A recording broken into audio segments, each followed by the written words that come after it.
Vítam vás pri novom videu.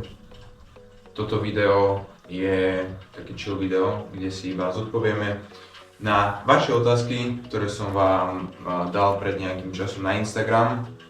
Mám ich v galérii, čiže mali ste možnosť sa ma opýtať, ako prebieha môj deň, alebo niečo ohľadom fitnessu v celkovosti. Boli tam zaujímavé otázky, prekvapivo dosť vás sa zapojilo a myslím si, že je celkom hodné spraviť na to nejaké video, pretože troška zaostávam v tom kontente, nebudeme si klamať, ale už nám zostávajú iba 3 týždne do súťaže. 3 týždne do súťaže v Michalovciach, majstrovstvá Slovenska, a 4 týždne do súťaže v Bratislave, kde taktiež budem súťažiť. Budem súťažiť v kategórii juniorov od 15 do 18 rokov a v kategórii novice pre nováčikov. Je to vyčerpávajúce, nebudeme si klamať. Je to dosť vyčerpávajúce v takom ohľade, že už sa blížime aj do finále, hej, ale čas, čo sa týka kalórií, čo sa týka energie, je proste pomalý. Ale deň čo deň ubeha, už sa zastaviť nemôžeme, už nemôžeme pokašľať nič. Čiže už treba iba vydržať.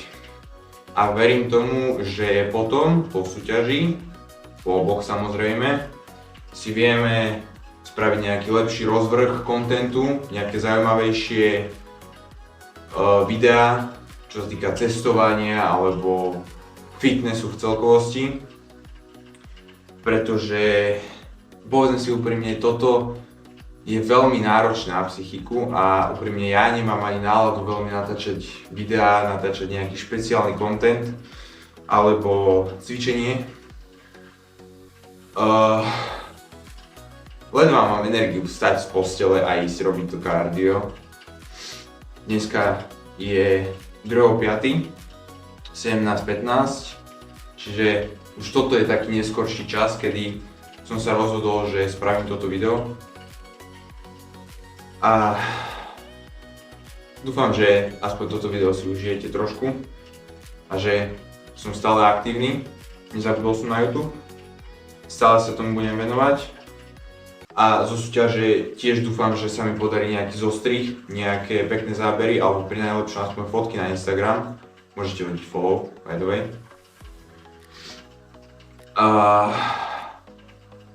Teším sa na to, je to moja prvá súťaž. Tí, ktorí ma sledujú na Instagrame, tak vidia aj nejaké posty, ktoré tam dávam, nejaké storky.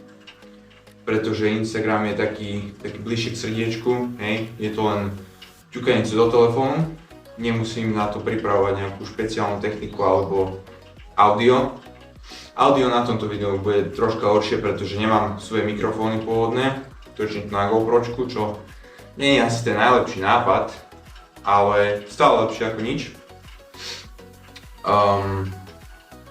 To je na úvod asi všetko. Prvá súťaž, čo sa týka datumu, bude 23.5. A druhá súťaž v Bratislave bude 30.5. Čiže tak, myslím, že sa môžeme pustiť na prvú otázku. No, prvá otázka tu je, že či by som sa odstrihal do hola niekedy. Akože na baskat. Úprimne, raz za život by som to určite spravil, ale tak, že by som to vyslovene že nosil, tak to ako, to nie. Určite by som to spravil aspoň raz, že by som si videl svoju gebulu škaredú, ale že by som to nosil akože dobrovoľne, tak to vôbec. Mám tu druhú otázku. Akú stravu zvoliť, keď začínaš cvičiť? Keď začínaš cvičiť, veľmi sa to odvíja, že či začínaš ako taký skinny boy, ako môj malíček, alebo ako taký troška pri sebe chlapec. Pretože sú to veľmi, veľmi odlišné varianty. Keď začínaš cvičiť ako palička, tak to nazvime, tak v takom prípade by som zvolil stravu vysokoproteínovú a vysokosacharidovú, pretože samozrejme proteín je základná stavebná jednotka pre svaly, ale sacharidovú preto, lebo každý 1 gram sacharidu v tele drží 3 alebo 4 gramy vody. A tým, že sval je primárne voda, 75% svalu je voda, tak veľa z tých sacharidov sa nazhromaždí práve v novom svalstve, ktorú ako začiatočník nabereš behom 3 mesiacov veľmi rýchlo. A tá začiatočná fáza je podľa mňa taká veľmi motivujúca, pretože nehľadiac na to, čo spravíš, nehľadiac na to, ako cvičíš, ako máš techniku, tak svaly nabereš. A úprimne, troška mi tá fáza chýba, čo ako ja už sa k tomu tak jednoducho neviem dostať, ale keď napríklad teraz niekto, kto pozerá toto video a chce začať cvičiť, začať sa venovať strave, je dobré uvedomiť si, že 80-20 je základ. 80% čistá strava a 20% jedz si čo chceš. Čiže povedzme, že máš teda 5 jedál, z toho aspoň 4 by som určite mal čisté. A jedno potom si môžeš dať každý deň, ja neviem čo chceš, akože bude zmrzlinu, čipsy, záleží to úplne na tebe. A podľa tohto by som sa definitívne riadil. A ešte by som si vypočítal v kalorickej kalkulačke, koľko je tvoj deficit, koľko je tvoj maintenance, aká je tvoja denná aktivita. A navýšil by som to o 300 až 400 kalórií. Čiže tak nejak.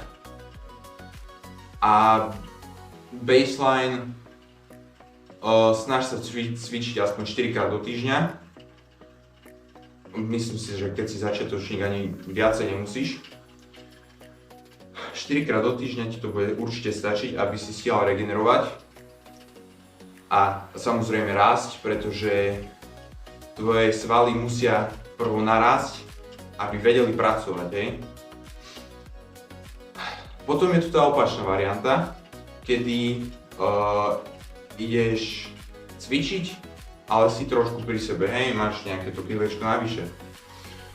V takom prípade sa zameriame na taktiež vysokoproteínovú stravu, pretože proteín je najviac sytiaca makroživina, ktorá môže byť, tečka.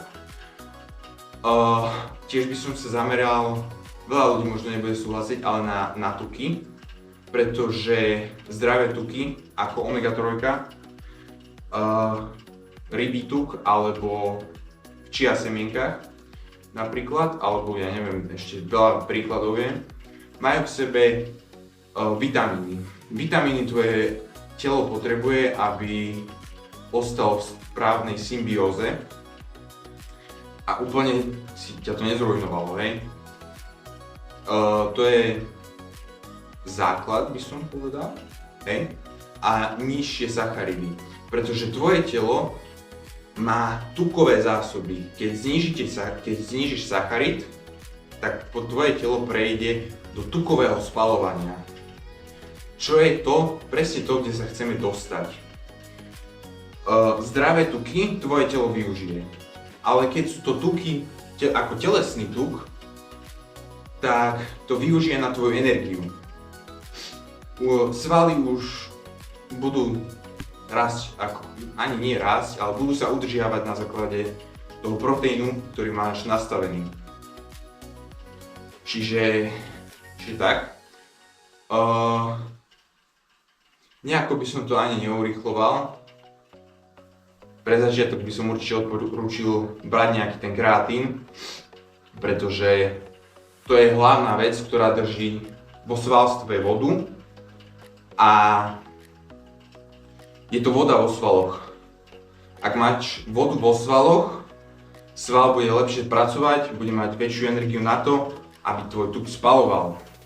V prípade, že si teda ešte troška tenučký, kreatín sa ti nahromadí v tých svaloch a pomôže ti nabrať. Ďalej by som odporúčil možno nejaké to kardio na lačno. Nemusí to byť vôbec nejaké dlhé, stačí 30 minút a myslím si, že to je fajn a mal by si mieriť na 10 000 krokov za deň, pretože ti to veľmi pomôže v tvojom metabolizme a zamerial by som sa na veľmi čistú stravu. Môžeš tam mať aj nejaké to cheat meal jedlo, ale už nie každý deň. Obmedzil by som to možno tak 2-krát do týždňa a veľmi by som to obmedzil ešte v takom štádiu nezdvihnúť viacej kalórie ako o 400. Čiže povedzme, že máš taktiež 5 jedál, ale ješ 2500 kalórií. To máš 500 kalórií na jedno jedlo. A keď chceš mať to cheat meal jedlo, tak logicky neprekročil by som hranicu 1000 kalórií. A myslím si, že to je taký štandardný balans, aby ti z toho úplne nejeblo. A hej, káva je fajn, nejaký ten pre-workout, netreba to nejako extra hrotiť. Čiže takto by som odpovedal na túto otázku. Ďalšia otázka je, aký split je najlepší a podľa čoho si mám vybrať? Ja by som na split sa mi veľmi teraz zmenil názor počas prípravy. Ja som bol veľký zastanca toho, že ak cvičíš 2-krát za týždeň celé telo, tak spravíš najlepší progres. Nie je to tak. Push-pull legs je výborný split, ale máš tam iba jeden oddychový deň. A tento split je zameraný 2-krát na vrch tela, 4-krát na vrch tela a nohy iba na 2-krát.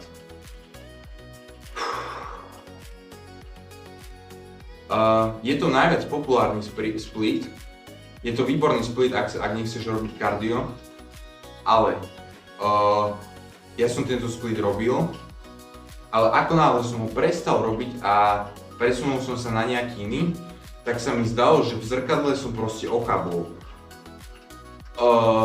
Je to z toho dôvodu, že čím častejšie ten vrch cvičíš, aj samozrejme aj nohy, tak je to viac menej, ako by som povedal, ilúzia pumpy. Je to ilúzia nakrvenia. Čo je dobré, ale ty potrebuješ rásť.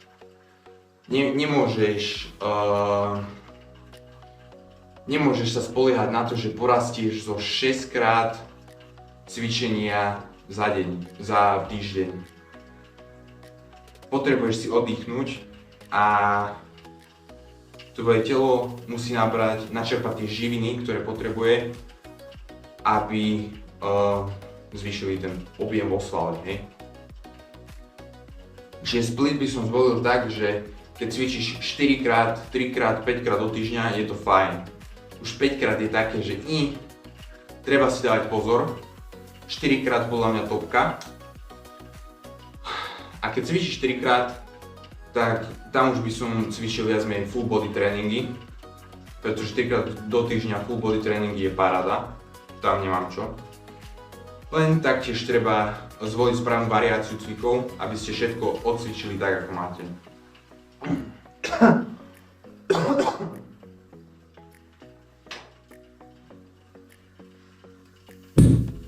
Do piče. Aký je váš denný režim? Tým, že viem, kto toto píše, tak tu hodím aj titulky. Môj denný režim je taký, že väčšinou ráno vstanem, počas školy musím stať niečo okolo 5:30, aby som hodinku spravil kardio na očno. Potom mám raňajky, veľmi akože teraz už biedne. Už mám, že bielka a 50 gramov ovsených vločiek, už to je veľká bieda. Potom idem do školy, zem 10. Väčšinou v škole končím niečo okolo 2. až 1.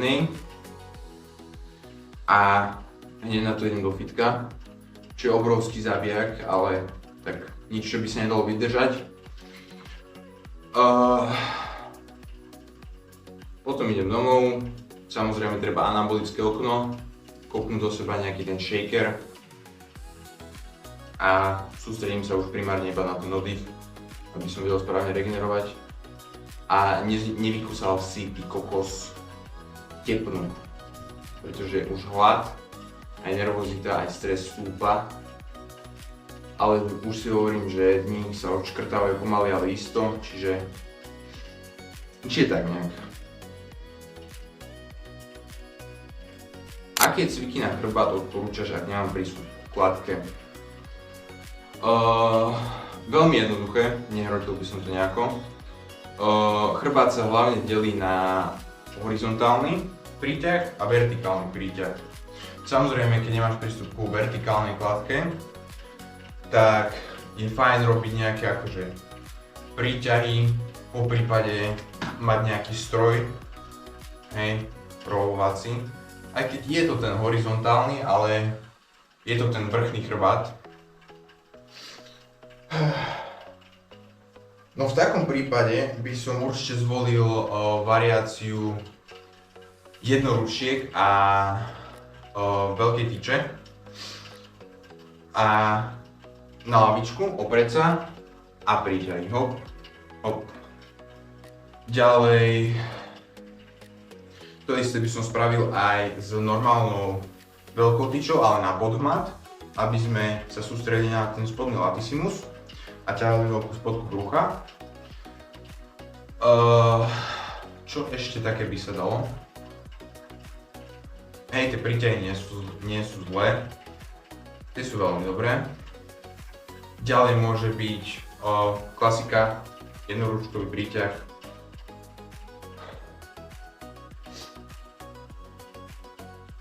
A ak nemáš prístup ku kladke, tak je to dosť také, že fú. Pretože kladka je presne ten stroj, ktorý ti pomáha hýbať vertikálne s ťažiskom. Ale nehambil by som sa úplne vynechať kladku aj s týmito 3 cvikmi. Hej, čiže takto, príťah k ramenám.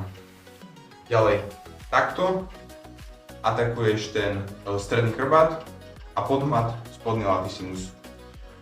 Vôbec by som sa nehambil. Jediná výhoda toho, že keď to robíš zhora, tak máš tam ten deep stretch, čo ti môže v takom prípade chýbať, ale nič, čo by si nevyriešil týmito 3 variáciami.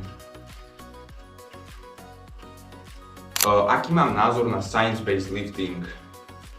To je veľmi dobrá otázka, pretože science-based lifting už sa vymkol po kontrole, čo sa týka celosvetovo. Science-based lifting prišiel od takého youtubera Jeff Nippert.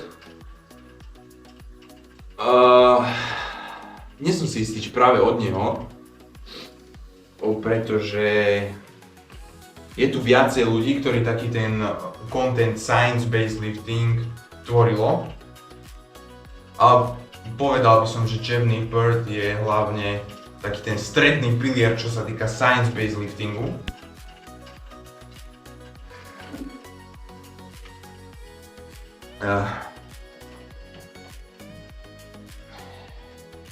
A na začiatkoch, myslím, že nejak rok 2020-2022, dával celkom zmysel.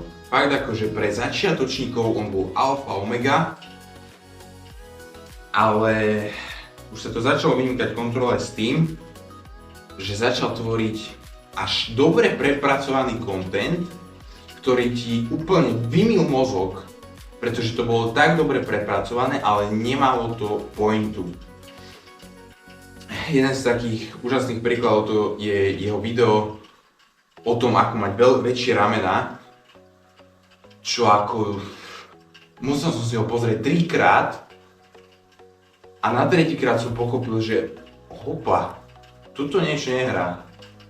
Alebo ešte jeho rutina na to, ako mať väčšie cecky, to už je troška dávnejšie video. A tam poukazoval na to, ako veda hovorí o tom, že tvoje cecky, alebo no proste svaly rastú z väčšieho množstva. Čím viacej sérií urobíš, tým viacej svalov môžeš nabrať. A následne o 5 rokov prišla ďalšia štúdia a riadil sa podľa tej. A ja si myslím, že zlatý základ je držať sa toho, aby si cvičil lepšie ako minule. Aby si videl ten progres v tom, ako sa posúvaš. Čiže ja neviem, na začiatku si odfoť jednu fotku, ako vyzeráš. Po 30 dňoch si odfoť ďalšiu. Po 30 dňoch ďalšiu a ďalšiu. A takto vidíš svoj vlastný progres a vieš, čo ti funguje, čo ti nefunguje, hej? A prerastlo to do takej miery ten science-based lifting, že ľudia už začali chápať tréning ako nejakú vedu, ako niečo, čo musíš vyslovene študovať. Pričom to nie je pravda. Cvičenie malo základ taký, aby sme my ako ľudia boli zdravší, aby sme neboli vyžraté prasce. A je úplne jedno, akú techniku zvolíš, alebo ako sa postavíš ku cvičeniu, pretože každý z nás môže cvičiť na niečo úplne iné. A myslím si, že science-based lifting, čo sa z neho stalo teraz, je úplný bullshit. Bolo to dobré, malo to hlavu, začalo to parádne, malo to hlavu a petu. Ale postupom času sa to rozvinulo do úplne inej varianty, ktorú to malo spĺňať. A myslím si, že to nie je dobré. To fakt nie je dobré, do čoho to prerastlo. Ďalšia otázka. Ako často cvičíš zadok? No v momentálnej chvíli ho cvičím dvakrát do týždňa, raz do týždňa. Áno, raz do týždňa. Robím hip thrusty, bulharské drepy a to je prakticky všetko, nič extra. Vedel by som sa o tomto rozprávať trošku dlhšie, pretože zadok som ja nikdy ako sval, čo sa týka estetiky alebo takého budovania sval sa nikdy nebral seriózne. Vždy som to tak bral, že keď drepujem, keď robím hamstringy, tak tam ten zadok pracuje a netreba tomu nejakú extra pozornosť podávať. Ale tak teraz, keďže sa pripravujem na súťaž, tak ho cvičím raz do týždňa a oveľa viac intenzívnejšie ako normálne. Čiže tak nejak. No, a sme pri závere dnešného videa. Dúfam, že sa vám takéto kecacie video páčilo, zatiaľ čo ja si dorobím svoje kardio. Hej, hoďte ten follow na ten Instagram, ok? Tam som viacej aktívnejší, tam viacej pridávam, postujem, hoď čo. Neviem, čo by som k tomuto povedal, fakt toto bolo video, kde som sa vám ozval po dlhšej dobe. Ku nejakým otázočkám, ku nejakým veciam, ktorým ste sa na mňa opýtali. Ak sa vám páči takáto práca s komunitou, tak hej, určite dajte dole vedieť v komentári, budem iba rád. A myslím, že najbližšie sa uvidíme asi až v Michalovciach. Čiže dúfam, že si užívate koniec školského roka pomaly. máme mesiac aj nie, no 2 mesiace do konca školského roka. A dúfam, že už máte aj pripravené nejaké plány na leto, kam pôjdete na dovolenku alebo nejaký plán, pretože to je základ a my sme sa cez leto nenudili a nemám čo ďalej povedať, takže my sa vidíme až na budúce.